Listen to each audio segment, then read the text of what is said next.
learning Gen Y on what every leader needs to know. And today we have the Gen Y, a high potential 29-year-old Gen Y, and we want to learn more from him. So thank you, Hamzah Hassan, for this interview.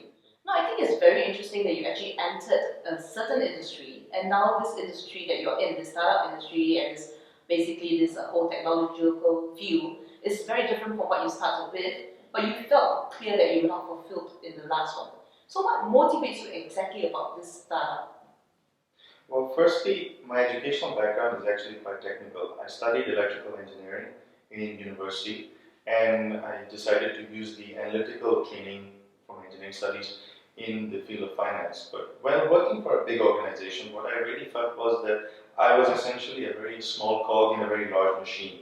The amount of change that I could affect was relatively minuscule at one level. In the startup industry, the situation is directly opposite. In fact, you are not just a bigger cog, you are sometimes the machine yourself. The impact of one's decisions are felt every single day on the actual business itself.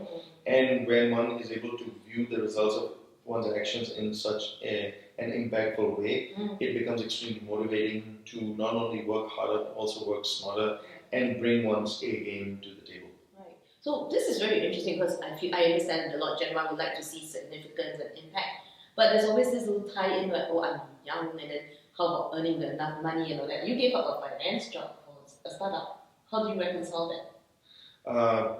Well, as far as the finance part is concerned, my pay wasn't too great before either, so I'm... From peanuts to peanuts?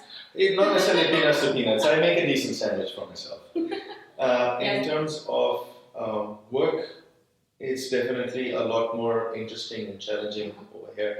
And in terms of volume, they're roughly the same, but in terms of actual having to think and make decisions and come up with intelligent solutions, there's a much higher requirement for that.